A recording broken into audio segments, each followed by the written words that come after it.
Dans le cadre de la Fête de la Bretagne, le Golfi Club de la Crinière organisait le dimanche 24 mai une exposition dans le jardin du golf. Pour moi, le golf, c'est un prétexte. C'est l'occasion de jouer dans la nature, de voir des poulains, des écureuils, des grenouilles, des choses comme ça. Et puis, c'est intergénérationnel, puisqu'on peut jouer avec ses petits-enfants, hein, et on peut les battre et être battus par eux. C'est mix, puisque les hommes et les femmes jouent ensemble, et avec un système d'handicap qui rétablit les équilibres. Et puis, c'est aussi la nature et la santé, puisqu'il y a des golfeurs qui jouent. Je connais un golfeur, il a 84 ans, il joue tous les jours. Donc le golf, c'est le prétexte de toutes ces choses. Évidemment, il y a le côté sportif, mais ce n'est qu'une partie du golf. De regarder les arbres, de regarder c'est quelque chose d'exceptionnel. Ce matin, il y a une personne de Couette-Mieux qui est venue et qui m'a dit « Je suis passé des milliers de fois devant le golf, je n'étais jamais rentré. » Je ne pensais pas que c'était à ce stade-là. C'est ça notre objectif.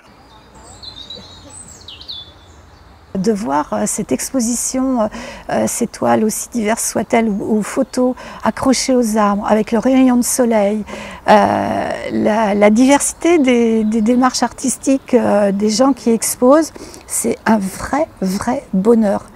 Et de finir là dans le patio entouré des sculptures de Mia ou les photos des golfeurs, et c'est magique, quoi. Il se passe vraiment quelque chose et c'est étonnant. C'est une autre facette de la Fête de la Bretagne et j'aime beaucoup. L'initiateur du projet, Michel Chatelier, président de l'association, et Claudie Poirier, chargée de mission auprès de la région Bretagne pour la Fête de la Bretagne, nous expliquent le projet. Aujourd'hui, il y a à peu près 150 œuvres disposées sur le parcours. Donc il y a des sculptures, des photos et de la peinture de tous les niveaux, hein. Il y a des professionnels, des amateurs, d'un peu partout. Il y a des gens qui sont venus de Rennes, des locaux aussi. Il y a des golfeurs qui exposent également. C'est un mélange.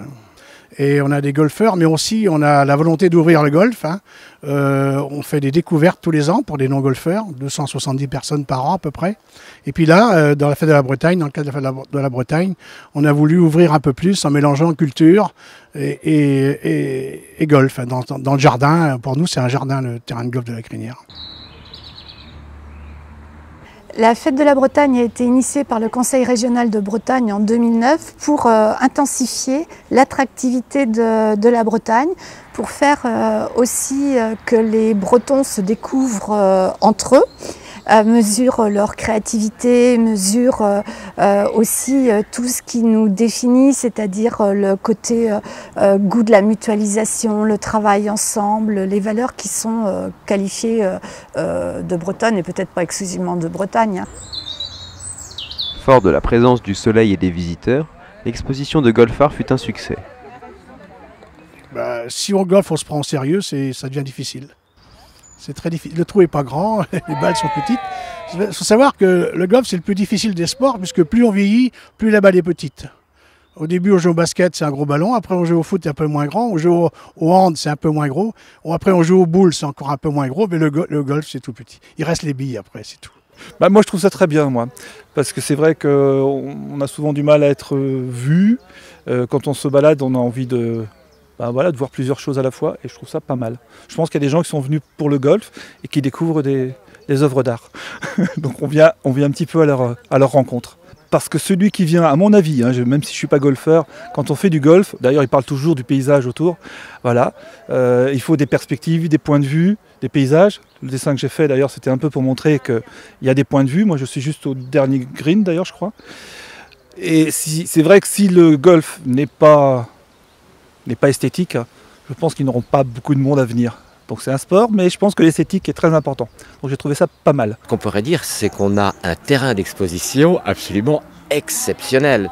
Que ce soit des tableaux comme aujourd'hui, mais je pense qu'il serait peut-être même encore plus judicieux de mettre des œuvres d'art beaucoup plus monumentales qui donneraient des perspectives à l'ensemble du parcours, à mon avis, beaucoup plus intéressantes. Là, il y a quelque chose à faire de très sympa. C'est une excellente journée. Découvert plein de choses, plein d'artistes qui ont des talents différents et certains qui nous accrochent plus que d'autres, hein.